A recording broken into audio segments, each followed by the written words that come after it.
Hi, I'm Jim Gordon in the offices of the Richmond Sentinel. Welcome to a special edition of Richmond Stories.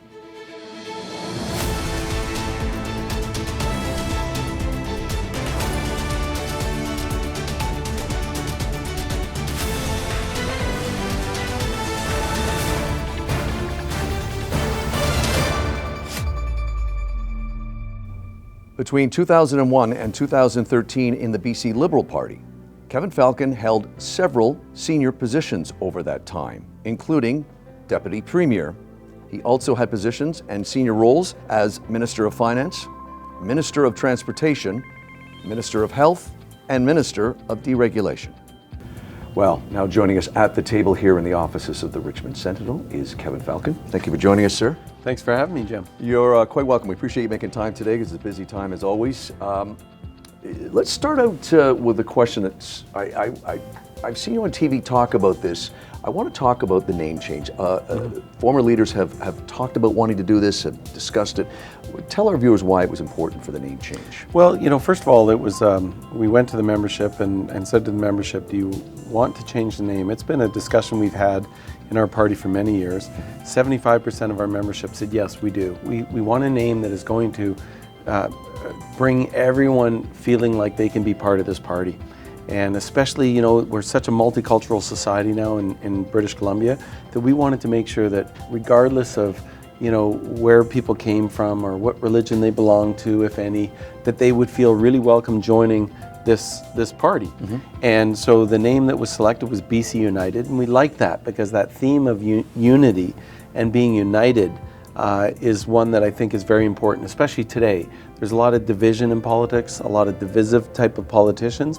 We want to try and bring people together, and we know that in British Columbia, when we work together united, we get better results. And that was really the main reason. So part of our challenge, though, of course, is to make sure that people know that BC Right. United is the former BC Liberals, and we're very proud of our record in the past, but we're very proud of what we're going to achieve going forward. Talk about that. I mean, we're certainly living in a social media driven world, but not, it surprises people sometimes. What is it, 10-15% of people are on Twitter or social media? I mean, so you have to reach people in other ways. Talk about how you've been doing that, because yes, there has been some confusion. I've heard you joke that what a great name for a soccer football team, let's say, but how are you getting out to those people, say, that are over 50 or over 60? Yeah, and it does take some time, there's no question. And so, the next election is October 2024. We actually brought in fixed election dates as a BC Liberal government, and we're pretty increasingly confident that David Eby, the NDP Premier, will honor that. Mm-hmm. He has said that at least a dozen times, that he's committed that the next election will not be until the fixed election date of October 2024. And I don't, a lot of people say, oh, he could change his word. I don't think he would do that, because I think it would really speak not very well of his character if he were to do so, and certainly his word. So we've got some time, and we'll, through social media, through just constantly getting our message out there, through our normal advertising we'll be doing, I think by the time the next election rolls around, people will know who BC United is.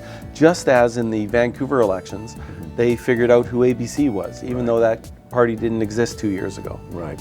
Let's talk about some of the issues. You mentioned this divisiveness that has never been stronger, at least in the 30 years I've lived in Vancouver and in the Lower Mainland. Some issues that I know are important to you.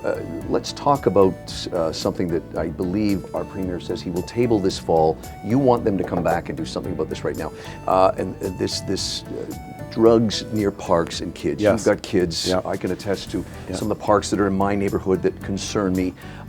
What do you want to see happen in terms of this? Because I think a lot of people don't realize that it's not against the law. Yeah, no, that's true. Well, I think it's very important. So when the NDP decided that they were going to decriminalize hard drugs like heroin, cocaine, methamphetamine, fentanyl for 2.5 grams or less, they did not put any kind of safeguards around that policy. I call it their reckless decriminalization program. Okay. And they got approval from the federal government to undertake this decriminalization for the next 3 years. But we argued, and I've been arguing since they introduced this change, that we need to have a law that says you are not allowed to openly use drugs in our parks, playgrounds, beaches, and public spaces. And they've been resisting this tremendously. And I have done repeated videos. I've been calling for this for 6 months now. Mm-hmm. And in fact, just a few weeks ago, before the kids were out of school, I did a video and I literally pleaded with the Premier. I said, Premier, you know, do the right thing here. Let's put a law in place so that we've got a uniform law across the province that says you can't openly use drugs in parks, playgrounds, and beaches. And let's do it before the kids get out of school. And they've refused to do so. And they sort of said, because the pressure keeps building, now they've said, well, maybe in the fall we might do something. Well, I can tell you, this is really quite unacceptable. Because right now on beaches and parks and in playgrounds, in most cases, you're not allowed to even smoke cigarettes. You can't drink open alcohol, but you can pull out a heroin needle or a crack pipe and start doing drugs. And there's nothing the police can do because it's decriminalized. And the NDP didn't think to put some guardrails in place. Yeah, as I mentioned, I was surprised how many people that I kind of anecdotally polled that didn't realize that the cops are handcuffed because they can't arrest someone without a law. That's right. Again, there's so many things that people are upset about. As the opposition leader, you're there to call this out. One of the things I saw you do recently, and it was a video that you recorded, I believe, near Royal Crescent, because I certainly see it downtown quite often where you want to change kind of the approach in terms of, I think most people would be empathetic or at the very least sympathetic to the fact that I see it in my neighborhood, I want these people to get help. But the idea, the model of just putting everybody in a room or in a building without any conditions, and I know that we cite the Portugal method, which is suffering. If you read The Guardian, they had an article on this recently in the UK. You take it from there. What exactly would you want to see? And people can see you on this video on your website where you talked about this. Yeah, I'm very, very concerned. I've said that I think that the NDP approach of buying motels or hotels in downtown cores and then warehousing people with severe mental health issues and addiction issues into these buildings without any kind of decent supports has created chaos in the surrounding communities. And you know, this is frankly destroying the downtown cores, whether it's in Prince George or Terrace or Kelowna, Kamloops, Vancouver, Richmond. It doesn't matter. It's really creating a problem. And so what I've said is, look, we cannot keep doing this. The policy is clearly failing, and we're failing the most vulnerable too, because I care about those folks too. I spent 10 years while I was in the private sector on the board of a charity called Street to Home Foundation that worked to help house the homeless in Vancouver. But you know, just putting a roof over their heads is only part of the issue. We have to recognize that some of these folks have severe mental health issues. They require much more higher levels of care. And what I've said is that we will open up modernized Riverviews, if you will. You know, the old Riverview institution, and we would have modernized versions where we can take these folks off of the streets very compassionately, put them into 24/7 care with proper psychiatric and medical supports, and that's what they need. And really, for many of them, they need that for maybe a couple of years, and then they can be released back into the community in a group home setting or what have you, and probably do quite well. And then those that are struggling with addiction, the current NDP approach is to just provide publicly supplied addictive drugs. And you know, it makes no sense. Our primary purpose should be helping them get off of their addictions. And so we've said that a government led by Kevin Falcon, a BC United, former BC Liberal government, will invest in providing free treatment and recovery for those folks that are struggling with addiction. So we help them get off their addiction and they can become contributing members of society again. Is that, and how doable is that? I was going to mention something that's become quite symbolic as when you get elected is that first 100 days. Talk to our viewers about your first 100 days, because I want to also talk to you about housing as well, because I think one of the things that disappoints citizens is when someone stands up and says, I will be transparent, you'll see everything, and then they don't. For example, you pushing to want to see this housing report. I know that upsets me because I want to see where our tax dollars are going. I'm here as an on-camera host. I'm also a citizen and a taxpayer. So talk about your first 100 days. Well, first of all, just on that issue of transparency, the Canadian Association of Journalists has described this NDP government here in British Columbia as the most secretive government in Canada for a number of reasons. One, the lack of transparency. Two, they're now charging media organizations and any member of the public freedom of information. For a freedom of information request, you have to pay money. $10, right? Yeah, and it can be much more than that, depending on how much you're requesting, and that's not right. And so I think that we start by saying we're going to be transparent. That to me is very important because I want to support our local media. I actually think a strong media sector is good for government accountability. So it's actually something I quite support. I don't say that just because we're sitting here, Jim. I really believe that.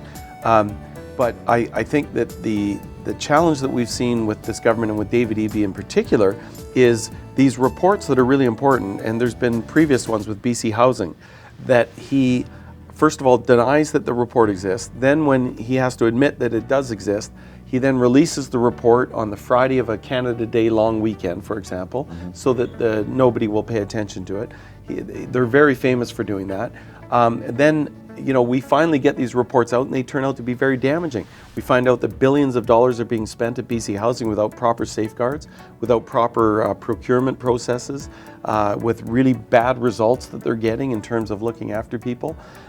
Then we find out in the case of Maple Ridge that there's yet another report that is now out there that they haven't released, that when we tried to do a Freedom of Information request, they were forced to admit that it exists, and that they now said to us, well, we're not going to release it to you because it's going to be released within the next 60 days anyhow. But that's not the way you should govern. Just when you get a report, you release it. Good, bad, or indifferent. You just say to people, look, if it's bad, we'll do better. And that's the approach I'll take when I'm in government.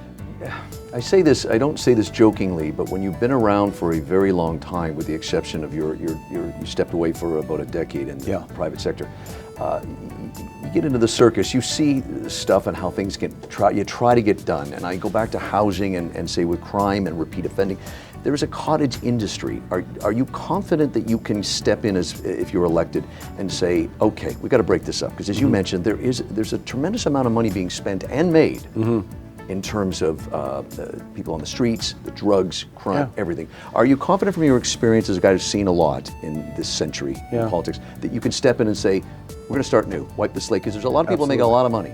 Absolutely, and what I talk about is I talk about results. We need a government that's held accountable for results. This government's very good at making promises and issuing press releases, but when you look at the actual results we're getting, they're really, really poor. In healthcare, we've gone from one of the best healthcare systems in the country to one of the worst. 1 in 5 British Columbians can't even access a family doctor. We're sending cancer patients now down south to Bellingham for the first time in over, since the 1990s. The last time the NDP was in power was the last time we were sending people down south. You look at crime, the worst we've ever seen. So in all these different areas, housing, we've got the highest housing prices in North America after 6 years of NDP government. We've got the highest rents in Canada. Those are not good results. And I think having someone like myself that's got the experience of public sector experience, but also private sector experience at a senior level in the housing sector, by the way, will be really useful, because I'm going to make sure we focus on being held accountable for results, improved results, not the worst results in the country. I wanted to ask you about just one more point about crime. I bring this up from experience. One of the jobs that I do in media, and I've been very fortunate enough, is to travel the world with a TV show, and I talk to people that are in tourism and business improvement associations and things like that. And one thing that they consistently, wherever I've been, have said off the record, their greatest fear with their job is something happening to a citizen from another country. And you look at last week, with a young man from New Zealand. I immediately went, because I was in New Zealand about 2 months ago, and I immediately went and looked, and it was all over the papers and online. Tourism is a major industry in our province, and you can't protect everybody. I'm not saying that, but here he is walking on Granville Street, which I don't walk down anymore. What do you think about that? What can we do? Again, it goes back to your discussion on crime, but the repercussions of it reaching the home where this person is from. And it scares, trust me, it does affect tourism. Yeah, so we're talking about the young man from New Zealand that got stabbed by a random attacker. Didn't know the person at all. He's visiting in Vancouver. And we've seen other cases like that that have ended very horribly. Before he was Premier, David Eby was the Attorney General. And during the 5.5 years he was Attorney General, the number of what they call no-charge offenses. So that means that the police recommend a charge against someone, and they come back and say, no, we're not going to charge that person. Though the number of those increased by 75% while he was Attorney General. There is an ideology in this government, I'm sorry to say, that's very soft on crime and criminals. And that has spread the word in the criminal community that you can do lots of crime and have very little consequence. And I can tell you this, we have to have consequences for bad behavior. I cannot have a situation like we have in Vancouver where 4 people every day are being attacked by random strangers. Most recently, that young man from New Zealand. We've got 40 individuals 40 individuals in Vancouver that last year had 6,385 negative interactions with the police. That is a small group of people causing a huge amount of problem. That's got to change. If you're just joining us, talking with Kevin Falcon, leader of the opposition party, the party BC United. He is joining us in the Richmond Sentinel offices. Let's talk a bit Richmond here, because that's of course where we are. You posted politicians and politics are part marketing, of course. You posted a video not long ago of you at a kind of a mock official ribbon cutting for what would have been the opening of the bridge. And just the day we were doing this interview, another accident right near there. I'm curious as to whether, you having been around long enough, should there be something established where if one party is into a public works of some sort, that it should not be interfered with? Because as you mentioned in that video, that bridge would be there now. Yes, that bridge would have been there, a 10-lane bridge would have been there 2 summers ago. I actually did a mock opening ceremony where we cut the ribbon on the bridge that never was, because the NDP canceled it. And the worst part about canceling it was $100 million had already been spent, because the former BC Liberal government had spent $100 million on doing all the preload, dealing with all the soils and environmental approvals. And the reason they do that is so that they can de-risk it, so that the bidders are just bidding on building the bridge, the infrastructure, and the widening of Highway 99. And unfortunately, what happened was the NDP got in, and even though there was a fixed price contract that had been agreed to for $2.6 billion, which in today would have been a phenomenal deal, the NDP got elected before the final documents were signed. And instead of signing those documents and recognizing they had a great deal, they canceled the entire project. Then they waited years and did nothing until we kept raising this issue about, well, what are they going to do with it?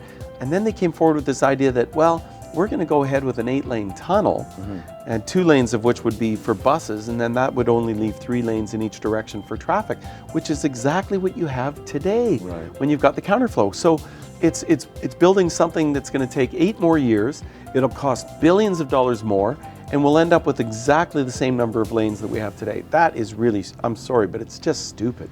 We can't do stupid things like that. So I have been very clear that should I become Premier of this province in the next election, we're going to go back to the bridge, because, unless of course by some miracle they were able to start construction on the tunnel, but they're going to be stuck in the environmental assessment process, I can guarantee you, for at least the next 15 to 18 months, because when you want to, have that much impact on the river with all the sturgeon and salmon and flora and fauna, the federal government's going to, and the provincial environmental ministry will put you through a lot of ringers before they'll give you approval. So I think we go back to the idea that made sense, 10-lane bridge. Can it move along faster, like if you were to take office next year, because you have done all the heavy lifting before? Absolutely. Could you just pick up from where you left off? Very much so. In fact, we'd have to dust off the environmental assessment work that was already done, update it. That would take probably 6 to 9 months maximum. And we've already got the design drawing, everything's done. Then you just put that out and you get those bidders back in place, and you apologize to them for what happened before, but let them know there's going to be no change in direction. We're getting that thing built. And I will say this, I do have a little bit of credibility when it comes to building infrastructure. I was Minister of Transportation in British Columbia for 6 years. I oversaw the building of the Canada Line, the Evergreen Line, the Port Mann Bridge, the South Fraser Perimeter Road, lots of projects that I personally oversaw.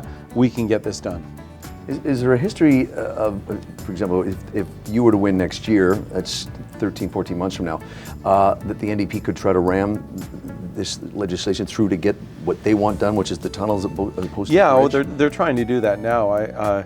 The good thing is, though, that they don't really know how to execute on things. I'll tell you, they're really good at announcements. They're making announcements all the time. But if you just judged government by the announcements they make, this is one of the best governments ever. But if you judge by results in terms of what we're actually seeing in healthcare outcomes and crime outcomes and transportation infrastructure upgrades, or even just the stuff that they're doing, I think is just really, really poor results.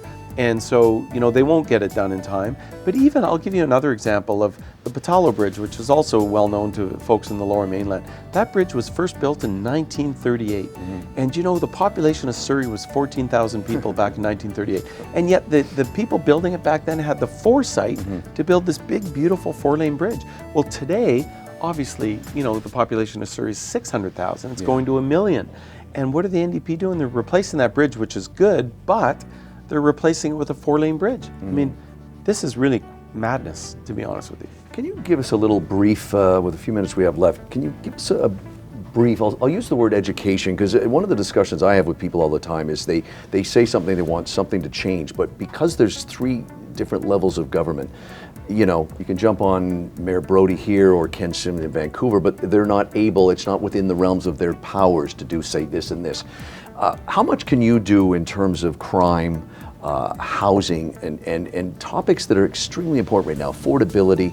How much can you do, and how much do you need for the feds to get on board? For example, the catch and release, which is in all the news lately, and people want to see that change. How much can you do? How much does the Fed have to change? Yeah, so it's always more helpful when the federal government will play a role with us and work with us. When I was in government for the 12 years I was in government prior to being elected as leader of this party and coming back after being away for 10 years, we worked very, very closely with whoever the federal government was. Sometimes it was conservative, sometimes it was liberal, but we always went to them with a very clear set of asks that were, we didn't have 300 requests, we would have maybe 2 or 3. Right. And then we would get those knocked off the list, and then we'd come back with 2 or 3 more. So you have to have clarity so that the feds know what your real priorities are. What I see with this government is they have too many. You can't go to the federal government with 50 things you want them to do. They can't focus on 2, much less 50. So that's number 1. Number 2, there's a lot the province can do. A lot of the mayors, Mayor Brody's a great mayor of Richmond. So is Ken Sim in Vancouver. They get a lot of blame for things they have very little control over. Housing prices, while they can try and do a better job in approval, in the approval process, even that's not their responsibility. The province layered on through legislation what the requirements are for approving housing. I've been very clear that we're going to change that legislation so that the approval process is much more streamlined, so that they can get a lot more supply into the marketplace to help deal with the shortage of housing that we've got. Same with crime. Yes, there's a federal role to play for sure, especially in bail reform, but the provincial government has a big role to play too. And this is where, filling all the over 1,000 vacant policing positions across the province would have been nice if they'd started that 6 years ago. Right. Instead of this year, after I've been making a fuss about it, they suddenly start announcing, okay, another announcement, we're going to start to fill these positions. Well, that's great, but it's going to take years before those positions get filled. And so I just think that leadership in government means you have to know how to get things done, not just make the announcement, but follow through and make sure you're holding people accountable for the results that you want to get. You mentioned earlier about stepping away. I get a little leery of career politicians. Yeah. I think they're in the game too long, but you stepped away for about a decade. I guess having a young family at the time, I would imagine, yes, was part of your decision. What's your number 1 takeaway from your decade away in the, I call it the real world, the corporate world? What did you bring back to the political arena? Well, first of all, my strong advice to many politicians out there is they should take time and go back into the real world, as you say, so that they can really experience just how bad things really are in some cases. I was in the housing sector in the capital markets in a very senior position with a great company called Anthem. And I saw firsthand, although I wasn't on the development side of the business, I could see how these incredible delays in just getting good housing projects through the system is absolutely awful. And, I think that one of the challenges with our current government is, very few of them have ever worked in the private sector in any kind of a senior role from a management point of view or an executive point of view. And I think that becomes readily obvious when you see why we're having so many challenges in British Columbia with getting results. I think that, I left government back in 2012 because my eldest daughter was just about 2 years old then, and my wife was pregnant with our second daughter. And I didn't want to be, away from my kids all the time. So that's why I spent 10 years there. Now my daughters are 13 and 10. And I'm coming back because I care about their generation. And I want to make sure we have leadership that's getting the kind of decisions made that are going to protect our kids. That we're not going to have a reckless decriminalization policy. We're not going to have, crime spinning out of control. We're not going to have the highest housing prices in North America like we've ended up with after 6 years of NDP government. I think those are fixable problems, but we have to have people in government that know how to fix these things. You mentioned your children. How have they affected you? I mean, sometimes you have positions when you're in your 20s and your 30s that, Yeah. you know, you get to your 40s and where I'm in 50s now, where things change. Yeah. What have they done for you? Oh, I think they've definitely changed me. I mean, they've given me just a different perspective. You know, when I first got elected in 2001, I was, I think, the youngest cabinet minister in our government. And, you know, I was just about like just getting things done, work whatever hours it takes and just drive things through. You know, my kids give me a little more perspective on life. I think a lot about, you know, how hard people are struggling today. You know, MNP, the accounting firm, came out with a report the other day that said 52% of British Columbians, over half of the province, are $200 a month away from being insolvent. Yeah. And I'll tell you, you know, that's in part because we've got a government that's introduced 29 new or increased taxes since they've been in power, which is taking $20 billion a year more out of people's pockets and sending it to Victoria. And I simply ask this question: has anyone seen any of the benefits of this? Where did all that money go? I don't see a better healthcare system. I don't see safer streets. You know, I don't see an education system that's got better. So I'm really concerned about that. And I think we need to have people in government that are thinking about how we reduce the cost of living in British Columbia, make it more affordable. I don't want a whole generation growing up thinking they're never going to be able to afford to rent or own a home in this province. Not under my leadership. One of the questions I love to ask, I asked this recently of Richmond's Mayor Malcolm Brodie. Jump in a time machine, go back, and what would one thing you would tell your younger self as you entered politics in the early 2000s? I would say that do more than you think you have to do. Even in government, I really felt a very strong sense that we had to do more, because I was concerned about, here I was, and you're giving up a big chunk of your life, and I didn't want to look back and say we got nothing done. So I just think that whatever we think we have to do, we actually have to do way more.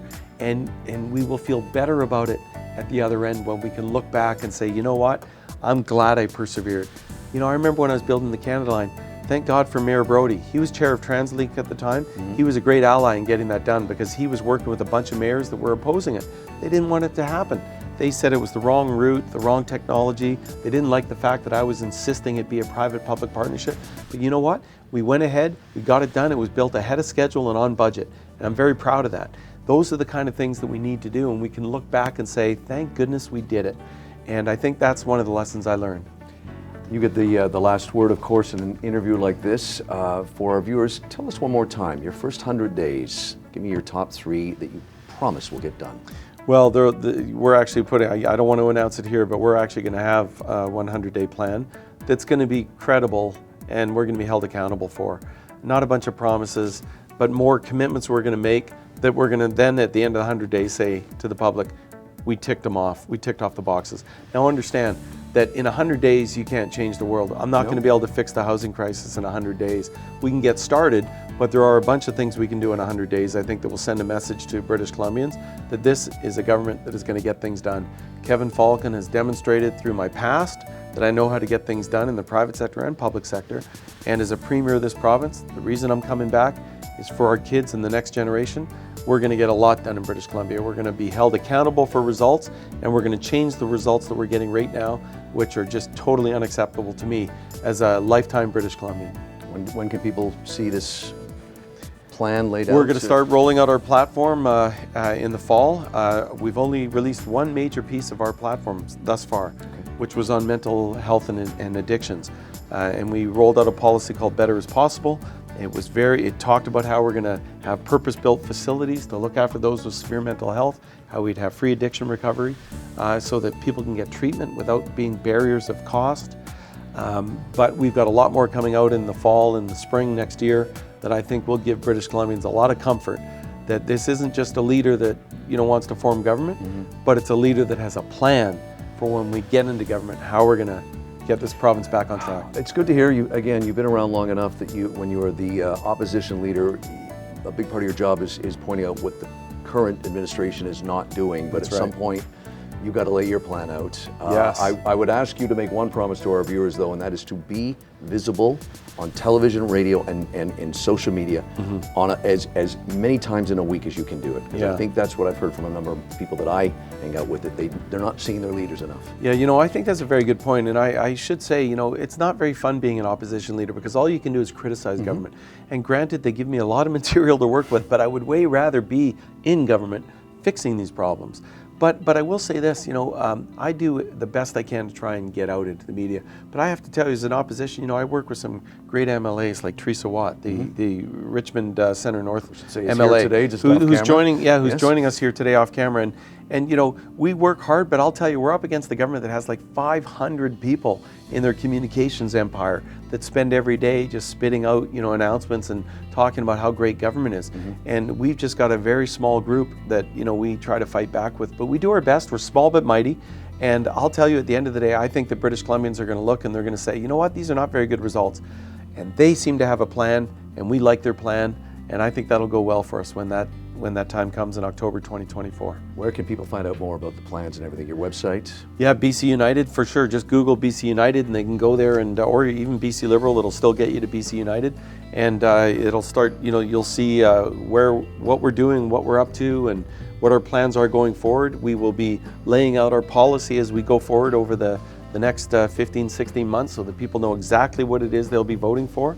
And I think when they see that, they'll be excited. He is the official opposition leader. Kevin Falcon joins us here from BC United Party. Kevin, I know you're a busy guy. We appreciate you coming into the offices today. And thanks for taking the time to do this, Jim. You're welcome. I really appreciate it. I love the fact that you are dressed more appropriately for this summer weather than I am. I look like an accountant. We were joking. You look earlier. like my boss. That looks like the premier. I normally dress in suit and tie. No. You're dressed the way you should be dressed today.